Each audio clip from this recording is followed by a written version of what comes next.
मणि यानी मोती, गहनापुर यानी स्थान नगर।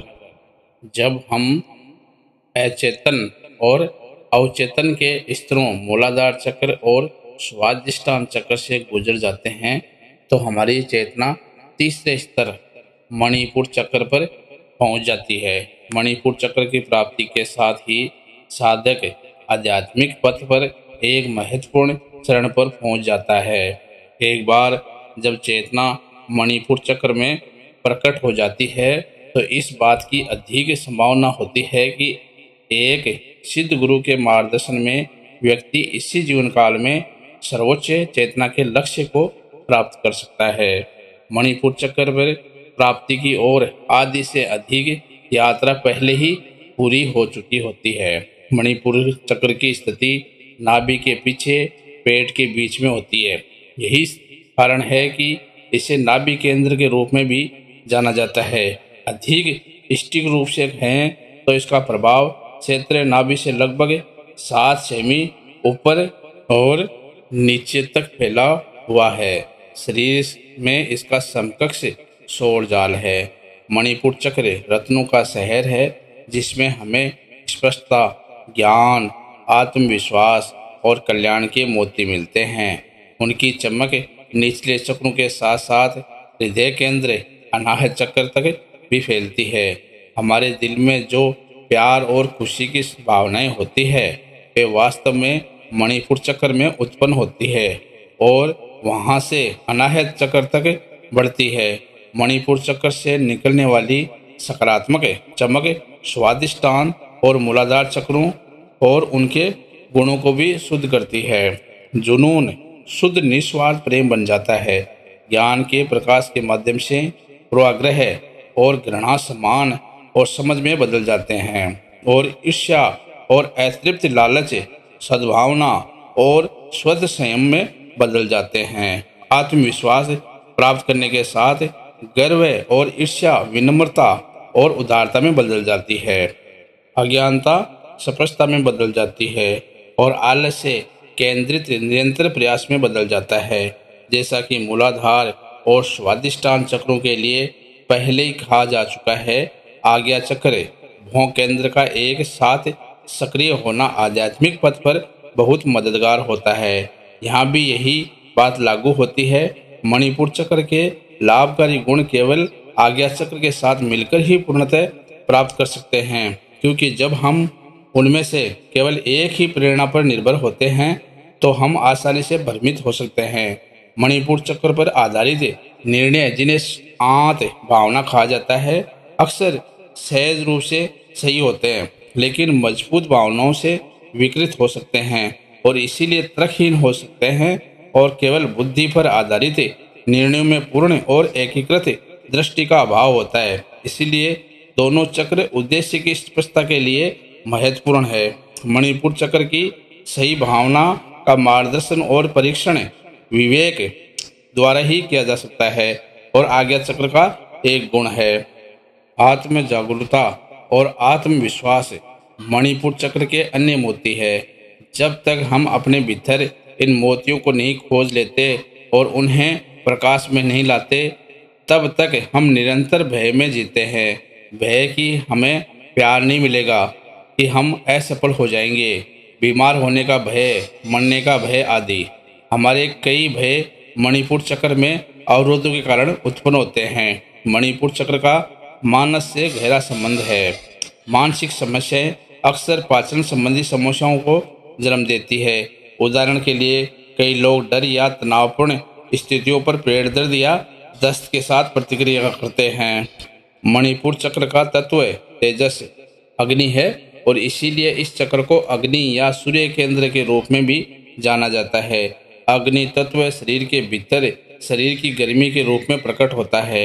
मणिपुर चक्र हमारे ऊर्जा संतुलन को नियंत्रित करता है और पाचन अंगों को ऊर्जा प्रदान करता है।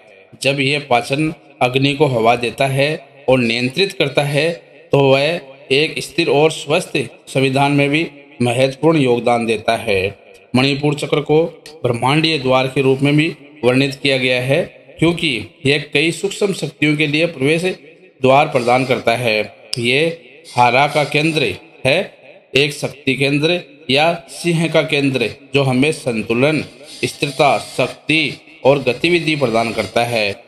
यह एक ऊर्जा ट्रांसफार्मर के रूप में काम करता है जो हमारे भोजन के साथ अवशोषित होने वाली ब्रह्मांडीय ऊर्जा प्राण को परिवर्तित करता है और शरीर को आपूर्ति करता है। भौतिक स्तर पर इस चक्र का कार्य चिमनी के समान है। जब हम भट्ठी में लकड़ी डालते हैं तो लपटें जलती है, लेकिन जब हम लकड़ी लगभग खत्म हो जाती है तो आग धीरे धीरे बुझ जाती है। हमारी पाचन अग्नि जठराग्नि के लिए जलाऊ लकड़ी वह भोजन है जो हम खाते हैं। और जिन खाद्य पदार्थों में मजबूत सकारात्मक कंपन होता है वे ही अनाज, मेवे, फल और सब्जियां। तो जिस तरह खराब लकड़ी अच्छी तरह से नहीं जलती, उसी तरह कम गुणवत्ता वाला भोजन भी कम शक्ति और खराब स्वास्थ्य उत्पन्न करता है। और क्रोध, गुस्सा और आक्रामकता जैसे गर्म प्रतिक्रियाएं भी मणिपुर चक्र से ऊर्जा खींचती है और परिणाम स्वरूप इसे कमजोर करती है।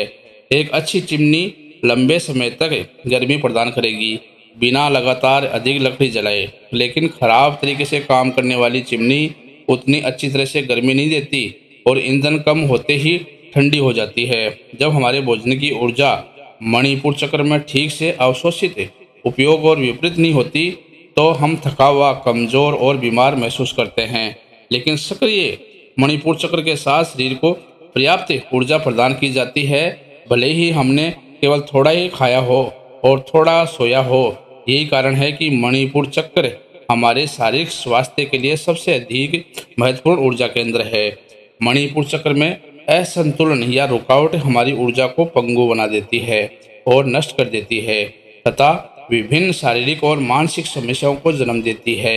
यदि हम स्पष्ट रूप से सोचने, अपने विचारों और भावनाओं को व्यक्त करने में असमर्थ है या यदि हमारा मन धुंधला है तो अक्सर मणिपुर चक्र में गड़बड़ी होती है। मधुमेह, त्वचा रोग, हृदय संवहनी रोग, गठिया, आमवाती रोग, कई प्रकार के माइग्रेन, एलर्जी और कई अन्य जैसी कई शिकायतें मणिपुर चक्र के भीतर ऊर्जा की कमी और खराब तरीके से काम करने वाले पाचन तंत्र से जुड़ी हो सकती है।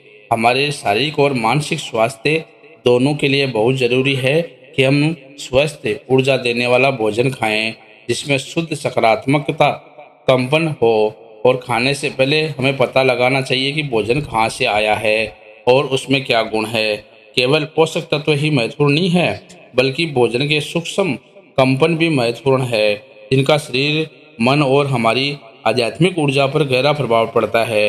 ये कंपन हमारे शारीरिक स्वास्थ्य, हमारे विचारों, भावनाओं और जीवन शक्ति को काफ़ी हद तक बदल सकते हैं।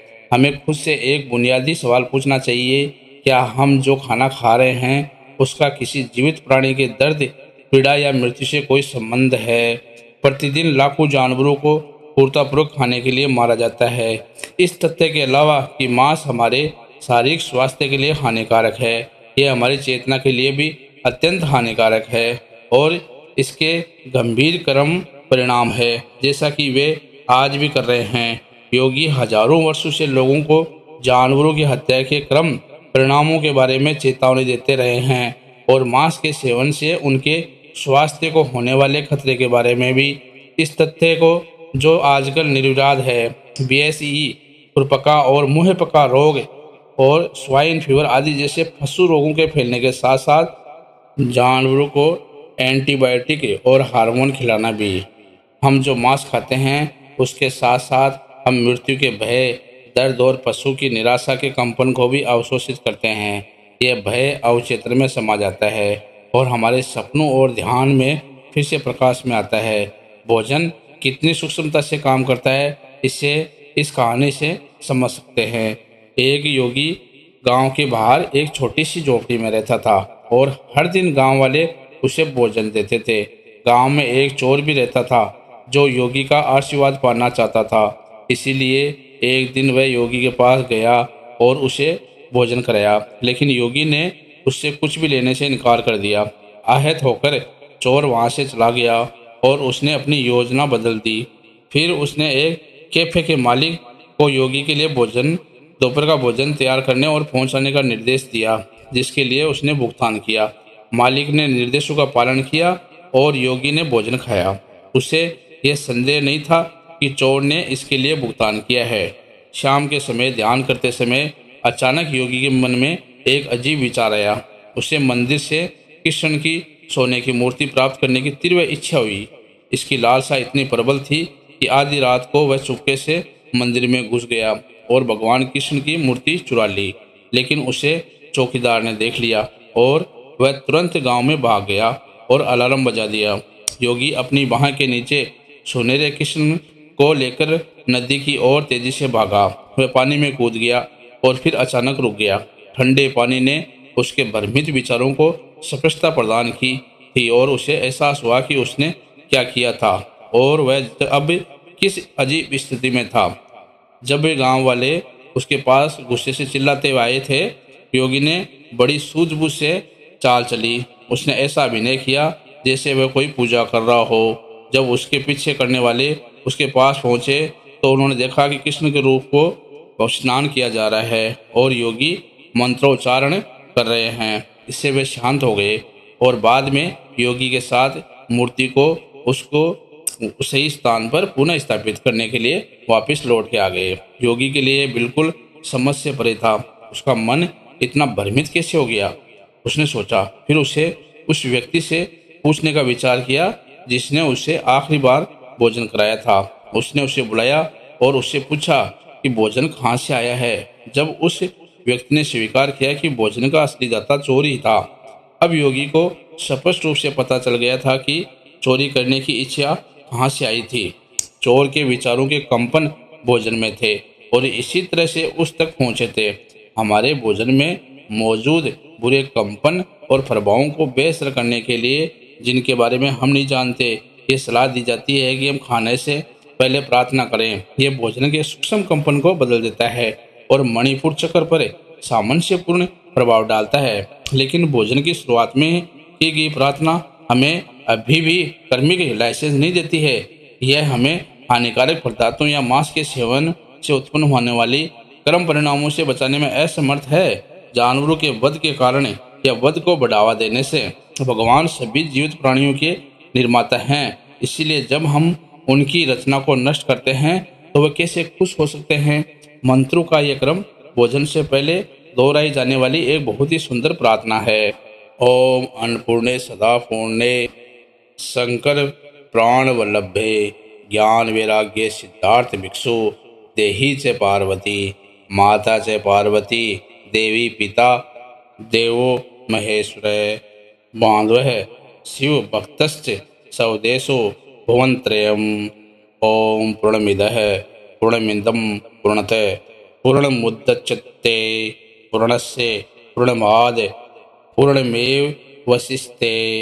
शुभं करोति कल्याणम् आरोग्यं धन संपदा है शत्रु बुद्धिर विनाशे दीप ज्योतिर्नमोस्तुतु ते।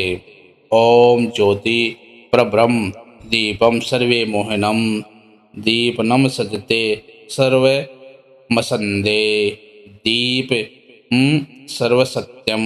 ओम ब्रह्मा प्रणयम ब्रह्मा हवीर बहर ब्रह्मांगनो ब्राह्मण हुतम वर्णोवतेव गंत्यम ब्रह्मा क्रम समाधिना। ओम शांति शांति शांति। ओम नमः पार्वती पते हर हर महादेव हर। मणिपुर चक्र की अग्नि एक पवित्र शक्ति है। यह जीवन की ज्वाला है जिसमें योगी न केवल अपना भोजन बल्कि अपने सचेत श्वास प्राणायाम भी समर्पित करता है। जब हम समझ जाते हैं कि भोजन और ऑक्सीजन लेना देना है, लेना नहीं है, तो ये गतिविधियां बहुत आध्यात्मिक महत्व प्राप्त कर लेती है। मणिपुर चक्र की अग्नि का एक बड़ा नुकसान है। अग्नि का कर्तव्य और धर्म है कि वह हर चीज को अंधाधुंध जला दे। उसे इस बात भी बिल्कुल भी परवाह नहीं होती कि वह अखबार या बैंक नोट को राख में बदल देती है। इसलिए अमृत जो बिंदु चक्र द्वारा निर्मित होता है और जो बुढ़ापे की प्रक्रिया को धीमा करने और हमारे स्वास्थ्य और युवावस्था को बनाए रखने में सक्षम है, मणिपुर चक्र में जला दिया जाता है।